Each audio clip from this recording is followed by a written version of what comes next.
And Turkey competing for their country's first ever shooting Olympic gold medal when they face off in the 10-meter air pistol mixed team final at the Chateauroux Shooting Center.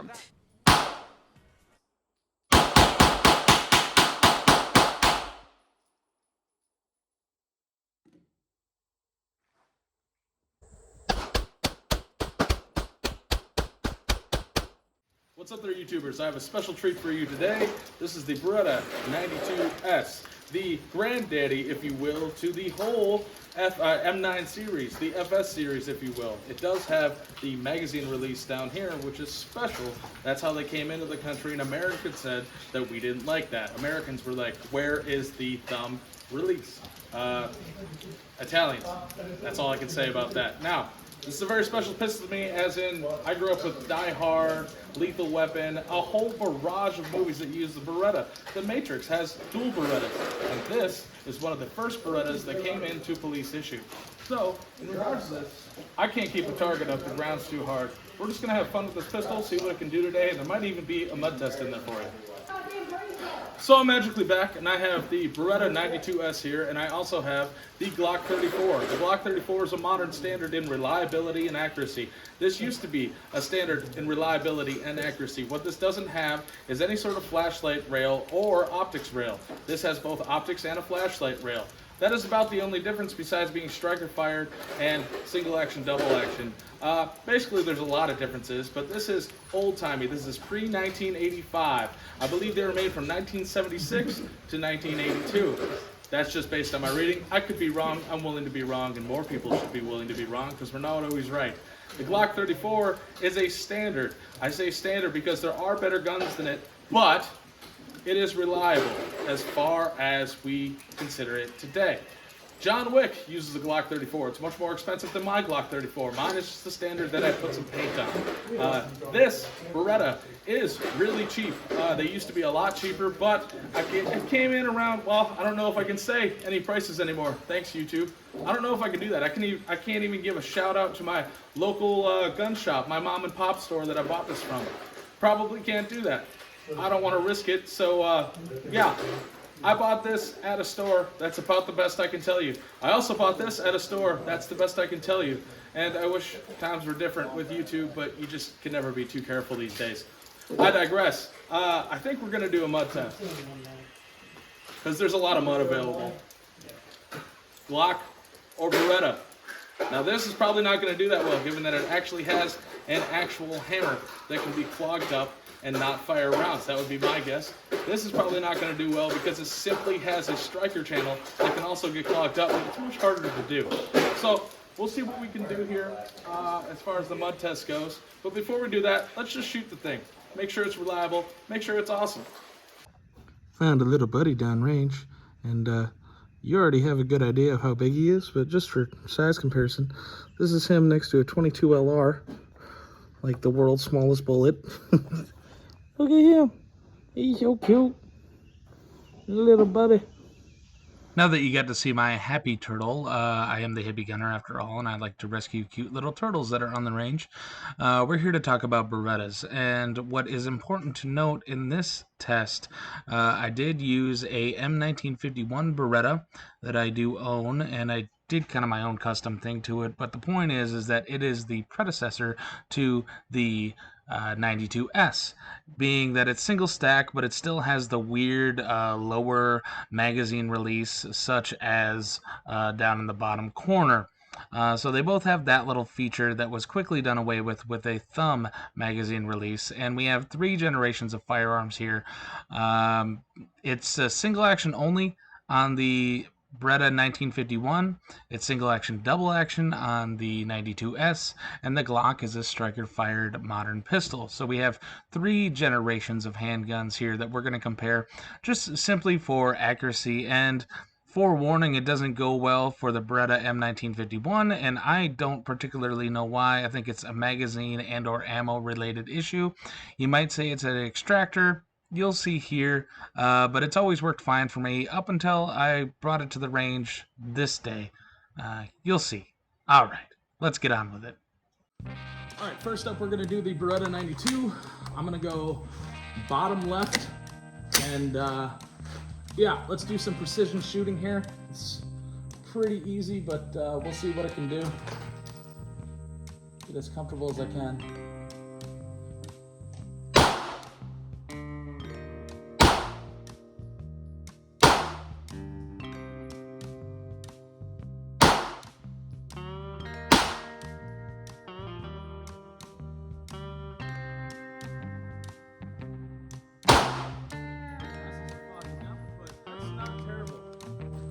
These magazines are very expensive and they're particular.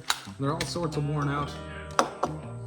But yeah, Beretta 1951, it has a slightly shorter barrel by about a ½ inch. And we're just gonna see what it can do here. I'm gonna go bottom right.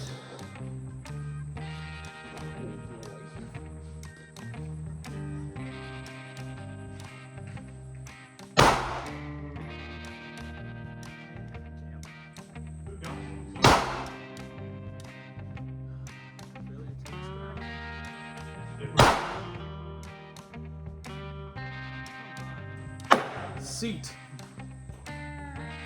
Sit in your magazine, sir.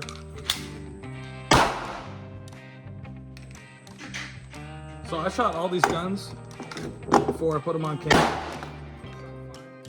And now it's acting up on every single round. Not a fan. Let's go. Yeah.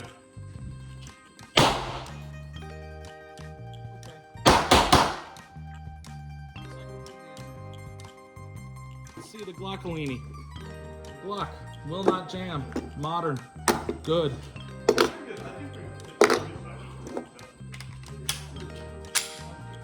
Alright. Let's go. I'm just gonna go straight for the middle on this one. I don't want him. Extendo mag is really screwing me up here as far as getting sight.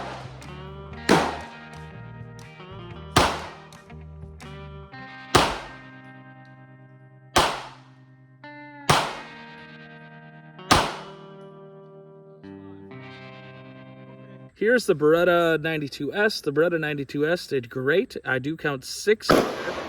Probably fired more than 5, so, you know, I'm not perfect, but that is a great group for the Beretta 92S.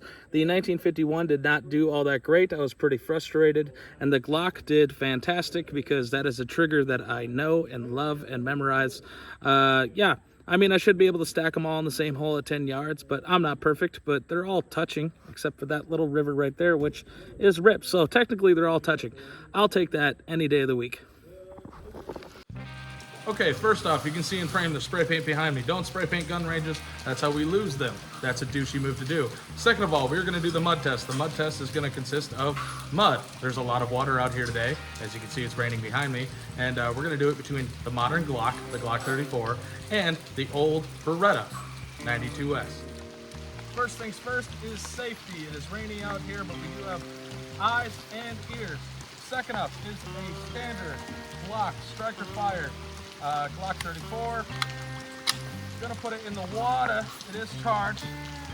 And let's just, I don't really want to scratch it too much because it is my baby still. But you know, wow, you really can't pick up this dirt. It's not very muddy. Oh yeah. Okay, there we are. Just rubber in there. Okay. Glock 34.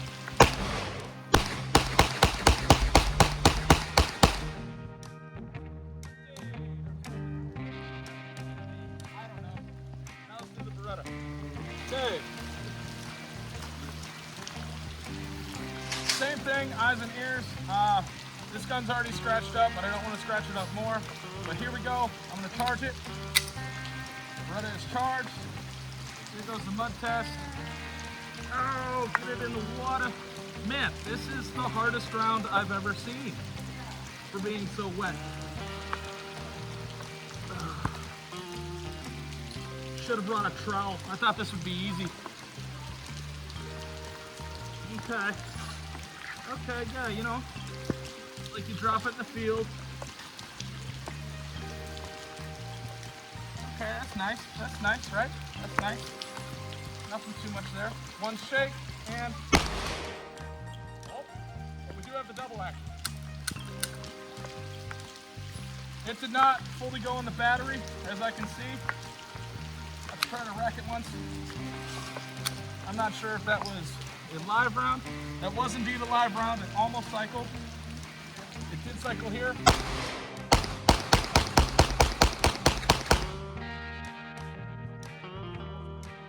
Not that bad. Yeah, I don't know. I wouldn't dock it. I wouldn't mess with that. One malfunction, still get the first shot off. Yeah.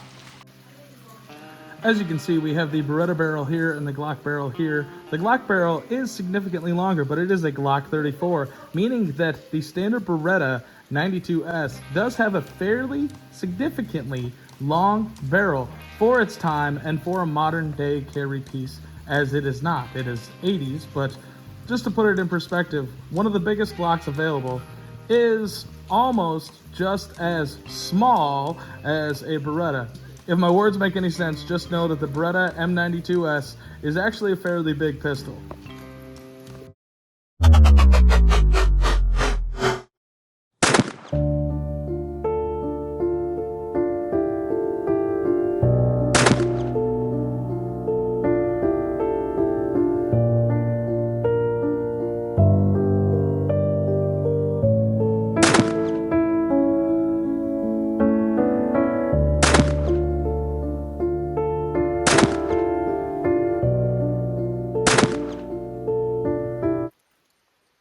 Okay, I have very limited time on the GoPro. It is recording down there, but the battery is very sparse, as any of you know who operate GoPros. So it's time to put our safety glasses on. I can't see anything out of these. There's rain and fog on them. We have one magazine, 50 yards on a Dr. Topper, and yeah, let's see how accurate it is.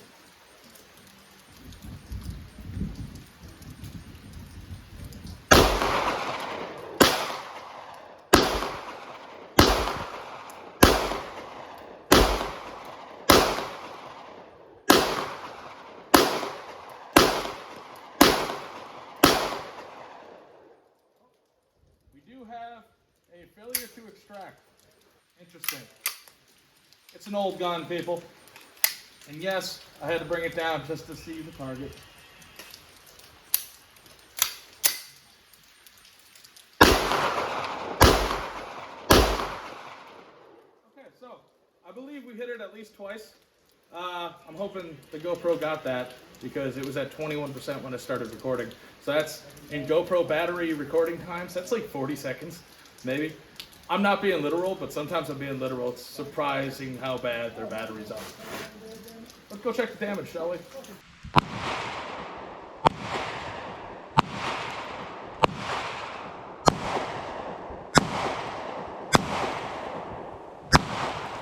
While I personally would never, ever point a gun at myself, the Beretta can be taken down relatively quickly, actually very quickly, in fact. If you've watched any movies such as Lethal Weapon, I've also believed that Jackie Chan does it too, but in Lethal Weapon it is the mighty Jet Li. He simply pushes on this button here, right here, yeah, there it is, and then he folds down this frame here. So if this gun is pointed at you, you theoretically, and I do not recommend this, you're probably going to end up in heaven. You theoretically, if you're Jet Li, could reach over, press this button, pull the lever down right here, and wazinga, no more gun.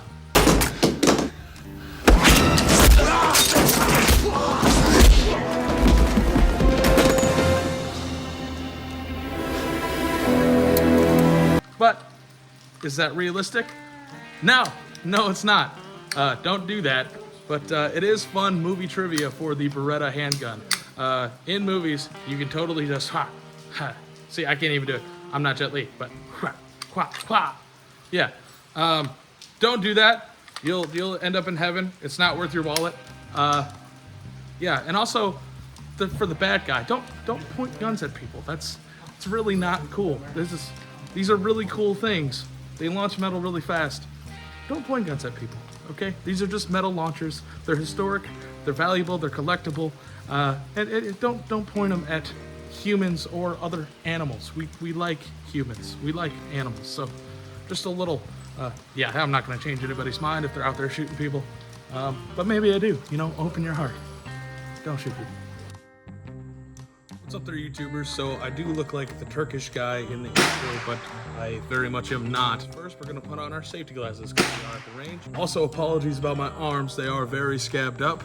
Don't get into poison sumac. It might put you in the hospital just like it did me. Anyway, I brought out the good old 1911. This is a T-sauce because I'm a poor YouTuber and I'm honest, and I'll buy what you'll probably buy as well. And it might jam, it might not. We have 7 rounds. 15 rounds, and that's probably pretty important. I've never been in a firefight. I'm a peace advocate, but I like firearms. And yeah, that's probably important due to right here. Here goes 45. This is if you were in a situation, you would have this many rounds.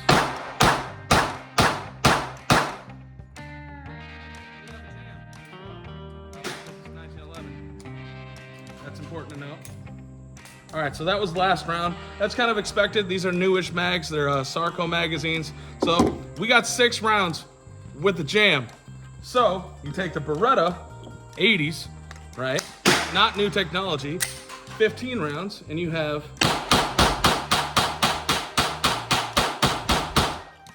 but when you go back to the 1980s, this is really, really not a bad option. This was the cream of the crop at the time.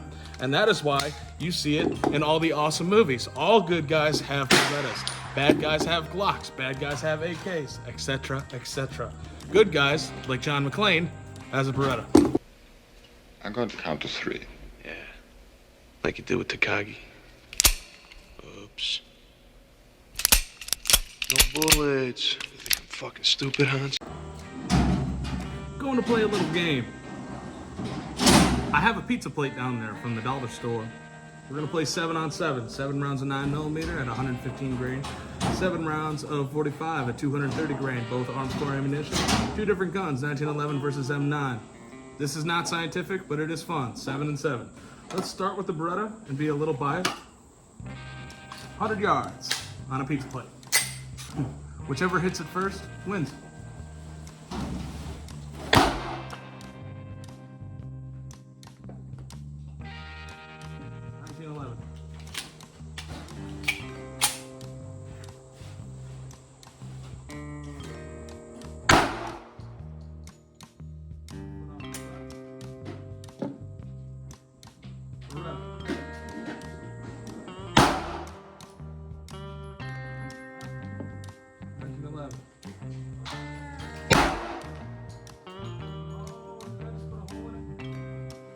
I do believe it didn't fall over. That's 100 yards. The 1911 wins. Sorry, brother. I gotta be fair. I was really hoping the Beretta would win that one. It's much more comfortable to shoot, ergonomic and whatnot.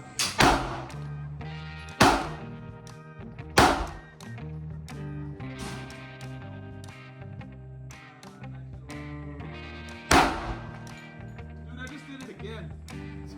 That's okay, so the 1911 is superior to the Beretta. So here's our target that was back there, now going there.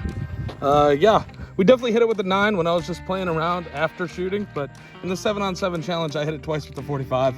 So, you know, 1911 wins, shamefully.